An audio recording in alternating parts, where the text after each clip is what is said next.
उत्तर प्रदेश के मुख्यमंत्री योगी आदित्यनाथ ने संभल में मस्जिद के सर्वे के दौरान हुई हिंसा को लेकर सख्त रुख अपनाया है। मुख्यमंत्री ने वरिष्ठ अधिकारियों के साथ उच्च स्तरीय बैठक में निर्देश दिया कि कोई भी उपद्रवी नहीं बचना चाहिए और जिन लोगों ने सार्वजनिक संपत्ति को क्षतिग्रस्त किया है उनसे उसे ठीक कराने का खर्चा वसूला जाए।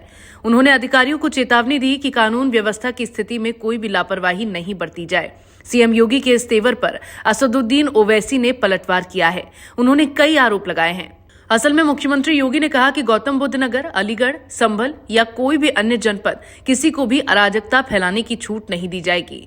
उन्होंने निर्देश दिया कि ऐसे उपद्रवियों के पोस्टर सार्वजनिक स्थलों पर लगाए जाएं ताकि उनकी पहचान सार्वजनिक हो और उन्हें सजा मिल सके। ये कदम प्रदेश में बढ़ते अपराधों और अराजकता पर काबू पाने के लिए उठाया गया है। इसके अलावा योगी आदित्यनाथ ने सार्वजनिक स्थलों पर अतिक्रमण के मुद्दे पर भी सख्त निर्देश दिए। उन्होंने कहा कि सड़कों पर किसी को भी निजी वाहन खड़ा करने, दुकानें लगाने या निर्माण सामग्री रखने की अनुमति नहीं दी जाएगी। ये सार्वजनिक जगह सभी के उपयोग के लिए है और इसे किसी के निजी फायदे के लिए नहीं छोड़ा जाएगा। मुख्यमंत्री ने राजस्व वादों और विभागीय कार्यों को लेकर भी सख्त रुख अपनाया। उन्होंने संपूर्ण समाधान दिवस, थाना दिवस, IGRS और सीएम हेल्पलाइन पर जनता से मिली प्रतिक्रिया के आधार पर असंतोषजनक प्रदर्शन करने वाले अधिकारियों से स्पष्टीकरण मांगा। योगी ने कहा कि किसी भी गरीब के साथ अन्याय नहीं होने दिया जाएगा और जन सुनवाई को प्राथमिकता दी जाए। ऐसे में ओवैसी ने ट्वीट करते हुए लिखा कि संभल में जो बुलडोजर एक्शन हुआ वो सुप्रीम कोर्ट के फैसले के खिलाफ है। सुप्रीम कोर्ट के गाइडलाइंस के मुताबिक 15 दिन के नोटिस होने चाहिए। जिसका घर टूटने वाला है उसे अपनी बात रखने का मौका देना चाहिए और बुलडोजर को किसी मुजरिम को सजा देने के लिए इस्तेमाल नहीं किया जा सकता। ओवैसी ने आगे ये भी लिखा कि योगी सरकार एक पूरे समाज को सजा दे रही है। उनका जुर्म बस यही है कि उन्होंने अपने संवैधानिक अधिकारों का इस्तेमाल किया।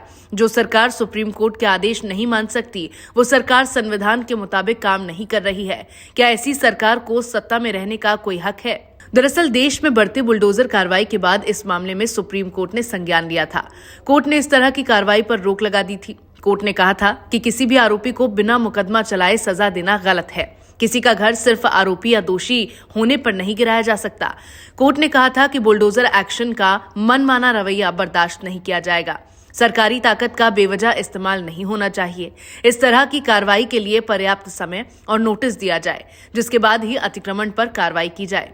अब उत्तर प्रदेश के संभल में हिंसा हुए करीब 10 दिन बीत चुके हैं। यहाँ धीरे धीरे हालात सामान्य हो रहे हैं। इस बीच हुई बुलडोजर की कार्रवाई के बाद कई तरह के सवाल उठने लगे।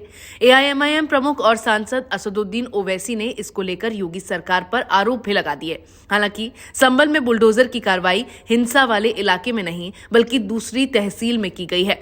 संभल के जिस इलाके में हिंसा हुई वो इलाका सदर तहसील के अंतर्गत आता है, बल्कि जहां बुलडोजर कार्रवाई की जा रही है वो चंदौसी इलाका कहलाता है। प्रशासन की माने तो इस कार्रवाई के पहले नोटिस दिया गया था, बाद में इसे अंजाम दिया गया। नगरपालिका परिषद ने चंदौसी क्षेत्र में बुलडोजर की मदद से अवैध दुकानों को तोड़ा। देर शाम तक ये कार्रवाई जारी रही। प्रशासन की माने तो ये कार्रवाई आगे भी ऐसे ही जारी रहेगी।